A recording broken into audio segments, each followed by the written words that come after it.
तो हेलो मेरे प्यारे प्यारे शेर और शेरनियों। आप लोग स्वस्थ होंगे, मस्त होंगे। आप लोगों की स्टडी अच्छे से चल रही होगी और आप लोग इस समय प्री बोर्ड का पेपर भी दे रहे होंगे। ठीक है, तो मैं आज क्लास 10 वालों के लिए जो बायोलॉजी का क्वेश्चन है, ठीक है, जो आपके बोर्ड और प्री बोर्ड में, ठीक है, प्री बोर्ड और बोर्ड 2026 में आने वाले जितने भी क्वेश्चन हैं सभी को मैं इसमें क्लियर कर दूंगा, केवल और केवल बायोलॉजी का।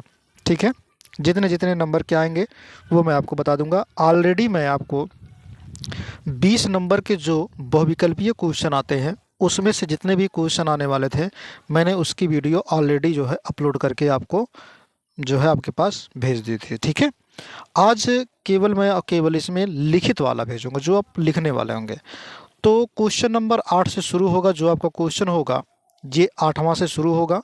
तो 8वें वाले से अगर हम क्वेश्चन की बात करें, सबसे पहला जो होगा यहाँ पर, ठीक है, जो आने वाला है ये क्वेश्चन आपके सामने, विभिन्न प्रकार की गर्भरोधक, ठीक है, विधियों का संक्षेप में वर्णन कीजिए। संक्षेप मतलब होता है छोटे में वर्णन करना। 4 नंबर का ये क्वेश्चन है जो कि आपके प्री बोर्ड और यूपी बोर्ड 2026 में पक्का का पक्का क्वेश्चन आने वाले हैं।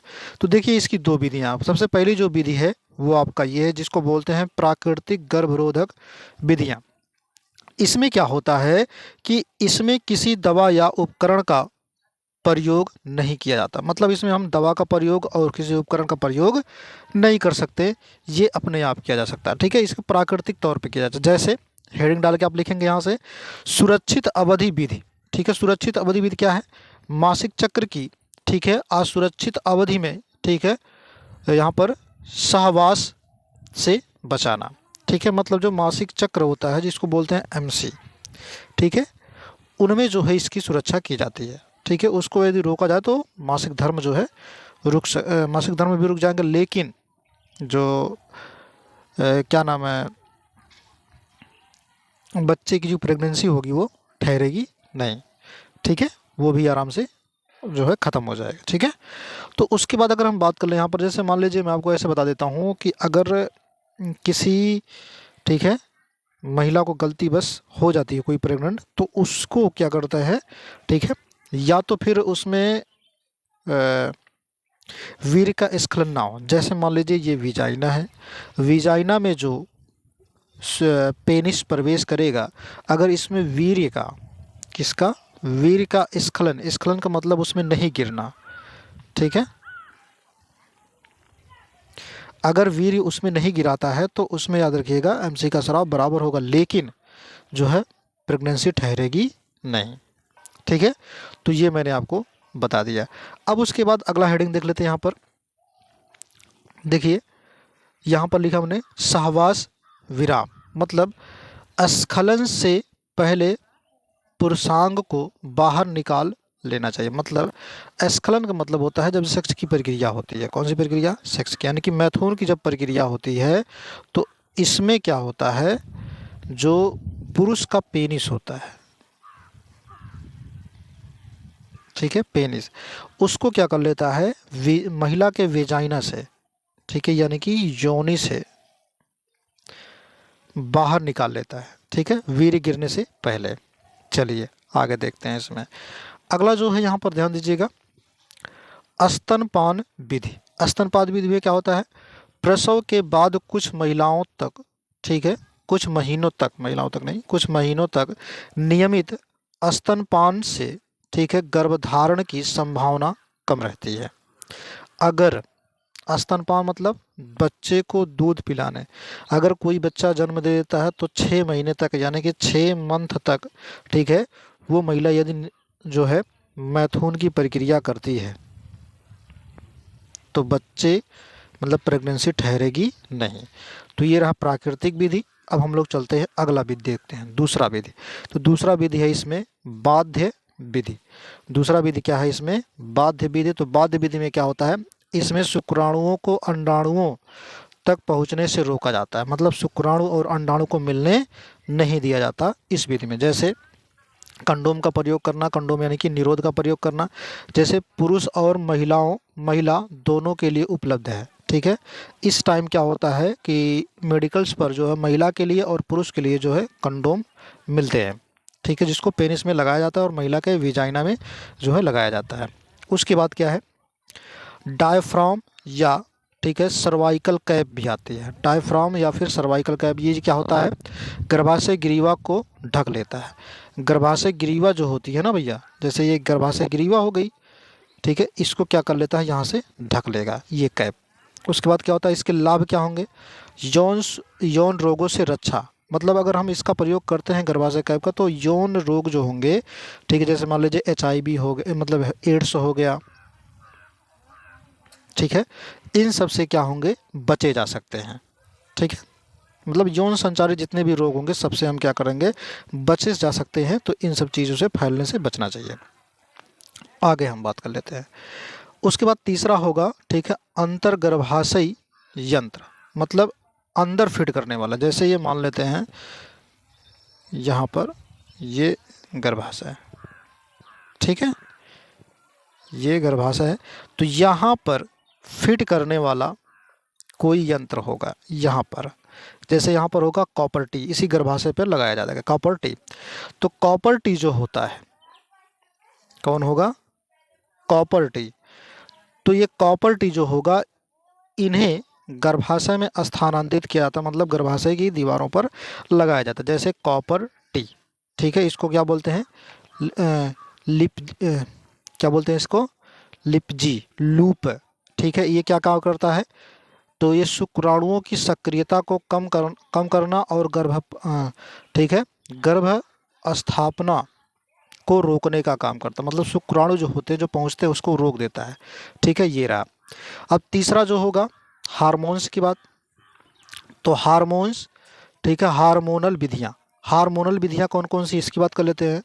तो हार्मोन्स के माध्यम से ठीक है, अंडो उत्सर्ग को रोका जा सकता है, मतलब हार्मोन्स के माध्यम से हैं हम जो है अंडे का उत्सर्जन जो है रोक सकते हैं। ये किस में होगा, मादा में, किस में होगा, मादा में, ठीक है। उसके बाद क्या है इसमें, जैसे मौखिक गर्भ निरोधक गोलियाँ, इसमें कुछ गोलियाँ आती हैं, कुछ इंजेक्शन आते हैं, जैसे आप देख पा रहे हैं इंजेक्शन यमम, ठीक है, इम्प्लांट्स, कुछ इंजेक्शन आते हैं, कुछ जो है उनमें इम्प्लांट किए जाते हैं योनि में, कुछ जो है क्या किए जाते हैं, जैसे कुछ लोग मेडिसिन्स का भी यूज करते हैं। इसका कार्य क्या होगा, तो इसका जो कार्य बन के आएगा वो अंडो उत्सर्जन एवं गर्भपातन, गर्भ स्थापना में बाधा बनती हैं, मतलब अंडो उत्सर्ग का जो अंडे का उत्सर्जन होगा उसको ये रोक देती हैं और गर्भ स्थापना में जो है ये बाधा बन जाती है। उसके बाद है पांचवा शल्य क्रिया विधि, जो अस्थाई विधि होती है। शल्य क्रिया मतलब होता है चिकित्सक के द्वारा, तो ये अस्थाई गर्भ निरोध के लिए होती है, अस्थाई गर्भ निरोध के लिए है।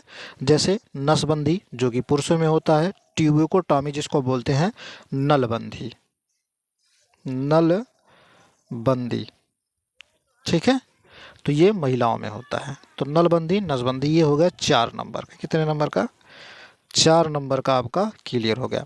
अब हम लोग क्या करते हैं, अगला क्वेश्चन देखते हैं, जो कि ये भी आपका 4 ही नंबर का होगा, ठीक है, ये भी आपका 4 ही नंबर का होगा। तो 4 नंबर का ये जो क्वेश्चन है, ये क्वेश्चन है लिंग गुणसूत्र क्या होता है, मानव लिंग निर्धारण में, ठीक है, लिंग गुणसूत्र की भूमिका का वर्णन कीजिए। लिंग गुणसूत्र क्या होते हैं, ठीक है। तो हमने यहाँ पर लिंग गुणसूत्र की परिभाषा लिखा है, वे गुणसूत्र जो किसी जीव के लिंग ब्रैकेट में नर या मादा का निर्धारण करते हैं लिंग गुणसूत्र कहलाते हैं, यानी कि सेक्स क्रोमोसोम कहते हैं, ठीक है। मनुष्य में 23 जोड़े गुणसूत्र होते हैं, जिसमें 22 जोड़े ऑटोसोम तथा 1 जोड़े लिंग गुणसूत्र होते हैं, ठीक है, ये मैंने बताया। उसके बाद यहाँ पर जो मैं बात कर लेता हूँ,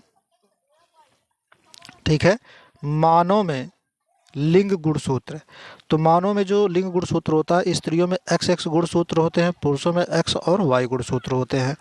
मानव लिंग निर्धारण में लिंग गुणसूत्र की भूमिका किसकी होती है?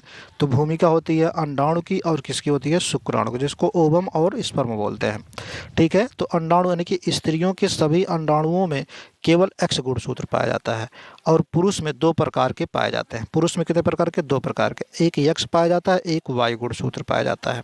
ठीक है, ये पुरुष की बात हम कर लेते हैं। उसके बाद अगर हम बात कर लें यहाँ पर निषेचन के लिए, किसकी बात कर लें? निषेचन के लिए। तो यहाँ पर निषेचन का समय भी होता है, यदि एक्स शुक्राणु एक्स अंडाणु से मिलता है तो एक्स एक्स यानी कि संतान कैसी होगी? पुत्री होगी। कैसी होगी? पुत्री।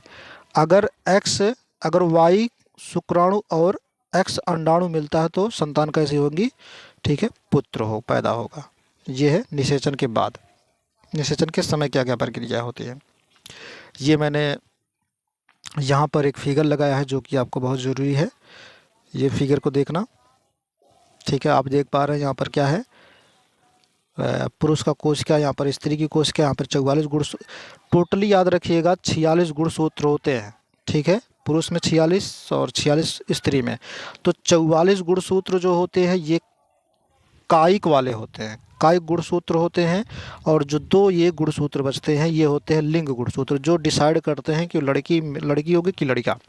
तो जब इसके 44 में से इसके 22 इसमें, और इसके यक्स और इसके वाई पुरुष वाले के, और इसके जो है 22 इसके 22 इसके, यानी कि स्त्री वाले के 22 आएंगे, अलग अलग टूटेंगे।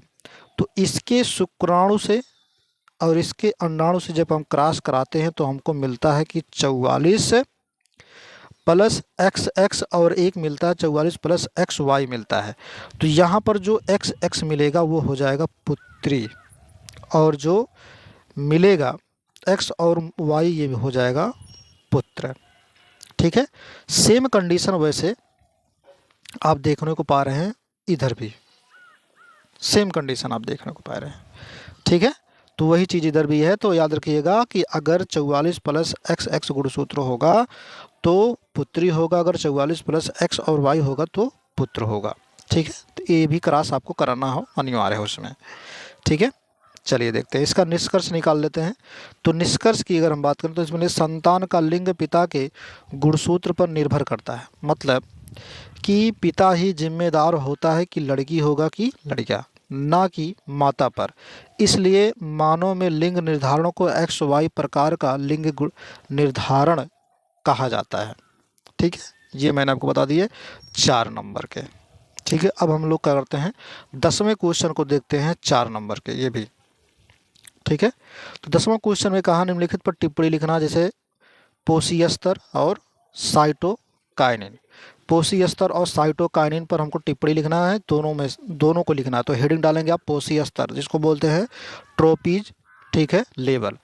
तो ये क्या होता है, खाद्य श्रृंखला में जीवों की स्थिति को पोषी स्तर कहा जाता है। प्रत्येक पोषी स्तर पर ऊर्जा का स्थानांतरण होता है। मतलब जैसे अगर मान लेते हैं कि पहले वाले में 100% एनर्जी मिल रही, तो जैसे मान लीजिए कोई पौधा है, क्या है? पौधा। तो पौधे में यदि 100% की एनर्जी मिल रही है, कितने परसेंट की? 100% की। फिर इसको पौधे को कोई खाएगा तो उसमें 10% की क्या होगी? हानि के रूप में एनर्जी मिलेगी। मतलब उसको कितना मिलेगा? 90% जो है एनर्जी मिलेगी। फिर उसको यदि खाएगा कोई तो 10% तब भी घटेगा, नहीं कि 80% जो है उसको एनर्जी मिलेगी। ऐसे ऐसे घटते घटते घटते आपको मिलेगा केवल 10% एनर्जी मिलेगा, ऐसे मिलता है। तो इसके कुछ जो है इसके फिगर्स भी होंगे, ध्यान रखिएगा। यहाँ पर मैंने लिखा है जैसे प्रथम पोषी स्तर कौन होते हैं, तो प्रथम पोषी स्तर तुम्हारे हो जाएंगे उत्पादक। उत्पादक का मतलब क्या होता है? जो किसी दूसरे पर निर्भर नहीं रहते हैं, जो हरे पेड़ पौधे होते हैं वो उत्पादक कहलाते हैं, जो सूर्य के प्रकाश से अपना भोजन बनाते हैं। द्वितीय, ठीक है, द्वितीय पोषी स्तर क्या होते हैं?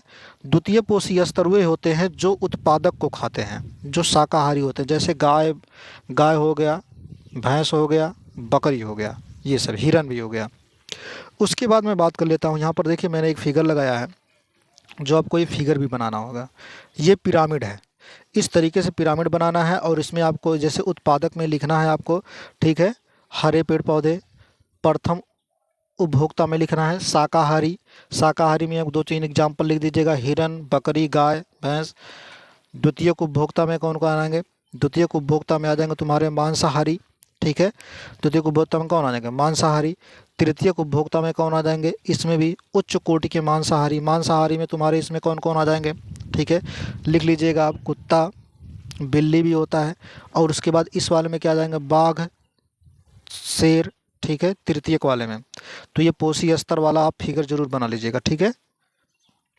उसके बाद तृतीय पोषी स्तर के जैसे द्वितीय उपभोक्ता, ठीक है, द्वितीय उपभोक्ता जैसे मांसाहारी, ठीक है, ऊर्जा एक पोषी स्तर से अगले पोषी स्तर में केवल लगभग 10% ही स्थानांतरित होता है। ये मैंने आपको पहले ही बताया था। अब उसके बाद बात कर लेते हैं साइटोकाइनिन के बारे में। तो साइटोकाइनिन क्या होता है? साइटोकाइनिन एक पादप हार्मोन्स है जो कोशिका विभाजन को, ठीक है, प्रोत्साहित करती है। जो कोशिका विभाजन को क्या करती है? प्रोत्साहित करती है। पहला होगा कोशिका विभाजन को बढ़ावा देना, पहला कार्य हो गया। दूसरा क्या हो गया? ठीक है, पत्तियों की वृद्धावस्था को विलगित करना, मतलब वृद्धावस्था पे क्या कर देना? अलग कर देना, ठीक है। पार्श्व कलिकाओं की वृद्धि में सहायक। एग्जाम्पल में क्या होगा? ठीक है, किनेटिन, उसके बाद क्या होगा? जिएटिन। ये हो गया। अब हम लोग क्या देखते हैं? 11वां क्वेश्चन जो कि आपका 6 नंबर का होगा। 4 नंबर के जितने भी क्वेश्चन थे सब मैंने आपको सॉल्व करा दिए। अब हम लोग क्या करेंगे? यहाँ पर देखेंगे 6 नंबर के। कितने नंबर के? 6 नंबर के। तो 6 नंबर की अगर हम बात करें तो देखेंगे इसमें कोशिकीय श्वसन में ग्लूकोज अणु के विखंडन के विभाजन मार्ग, ठीक है, विभिन्न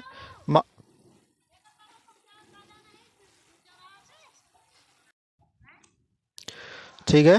तो इसमें देखिए कोशिकीय श्वसन वह प्रक्रिया है, ठीक है, जिसमें ग्लूकोज का ऑक्सीकरण होकर ऊर्जा एटीपी प्राप्त होती है। ऊर्जा ग्लूकोज के विखंडन के मुख्यतः 3 मार्ग होते हैं, ठीक है।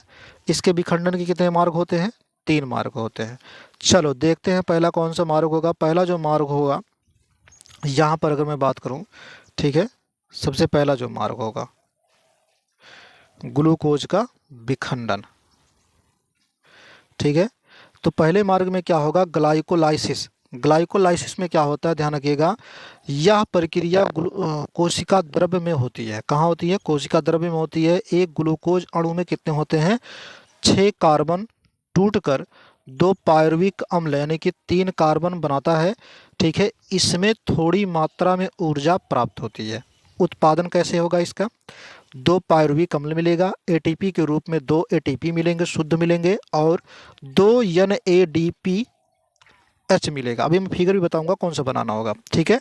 यह प्रक्रिया ऑक्सीजन की उपस्थिति या अनुपस्थिति दोनों में होती है, ठीक है। ग्लाइकोलाइसिस की प्रक्रिया किसमें होती है? ऑक्सीजन की उपस्थिति और अनुपस्थिति दोनों में होती है। चलिए यहाँ पर देखते हैं, दूसरे की बात कर लेते हैं। अवायवीय श्वसन जिसको बोलते हैं एनरोबिक रिस्पायरेशन, जिसको बोलते हैं किडवन। क्या बोलते हैं? किडवन। अगर हम किडवन की बात करें तो जब ऑक्सीजन उपलब्ध नहीं होती है तब, ठीक है, पायरुविक अम्ल का अपघटन होता है।